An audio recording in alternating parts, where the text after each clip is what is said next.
My name is Edwin Hunsberger.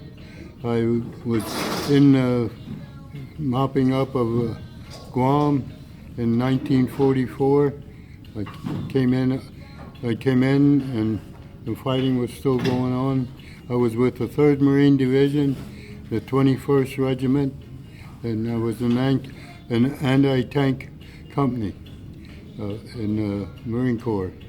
Now I stayed here for at least 6 or 7 months, and then I went up to Iwo Jima to fight up there. And when the campaign came to an end up there, I came back here to Guam, and with the 3rd Marine Division, rejoined the 3rd Marine Division. We were training here, and we were ready to go to Japan.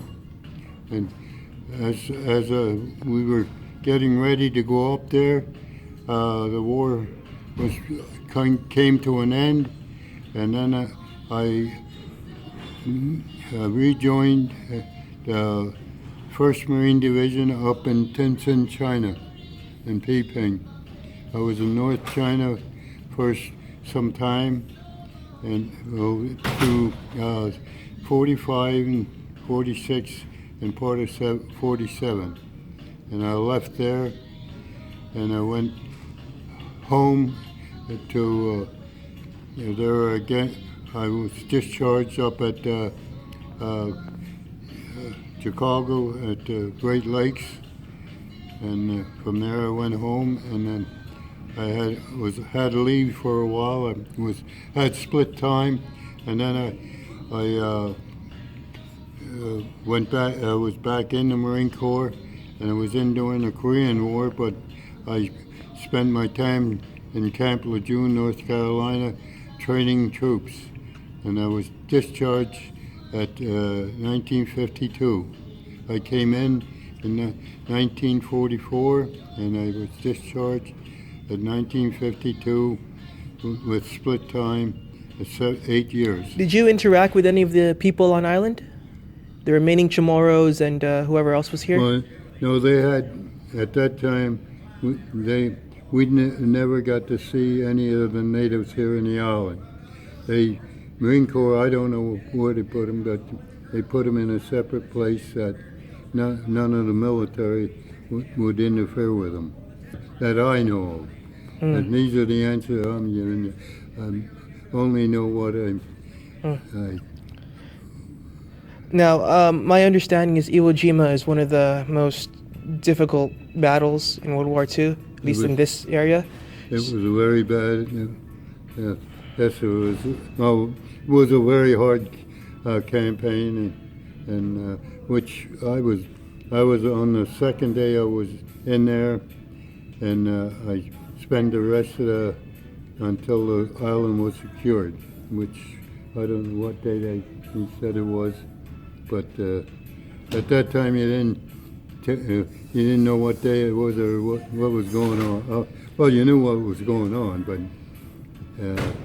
you didn't look at your watch or anything. The fighting was, and during the day and night, at times it was very fierce. Well, every day was a different day, and it was not a good day. It was a living hell.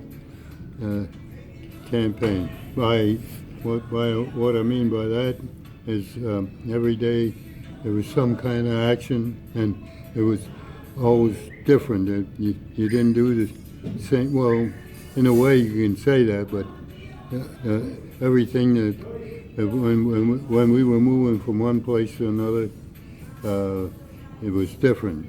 A different Japanese or anything. I have stories there that I won't elaborate on. I won't say. But there's sometimes that there's different times that the fighting got fierce with me, and not only with me, but with my comrades. We tried to forget most of it when I went home, but that's not what happened. Then why go back to Iwo Jima now? Well, it's sort of just like here on Guam. I mean, when I came here and was in, there was nothing was here. But and now today, look at what happened. Now, I will go up to Iwo Jima and see, and I'll pay honor to the dead Marines, my buddies, and that I was very, very fortunate that I got out of it alive. I mean, I don't know how I did it or what, but I was in the middle of it all the time. So, if you have the answer for that, tell me.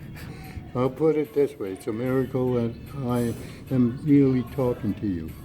I mean, if you would have been back and saw what was going on with me, and at the time that you could see, you would have never thought I'd come out of it. How was your experience in Guam so far? Now that you're back here. When I came in here and that, I was so surprised because when I was here, they had nothing here, you know, no lights, no nothing. Well, we're talking of 1944. And I was here in July. I had my birthday on here in July. That's not important, but no, I say it wrong. But the only thing I remember sort of things since it's coming back since I'm here. But the town of Wagana, we could say it different, I guess. The church was the only thing that was standing at that time. It's not there no more, I guess. No, we drove through there. I didn't see it, but that was the only thing at that time. But there was other things. But I wasn't here on a sightseeing tour. I was here, you know, for what? I wanted to do it. I was 17 when I enlisted. I would have not been in any of this if I wouldn't have enlisted when I was 17. I was too young. 17 years old. I turned 18 on Guam. Yeah.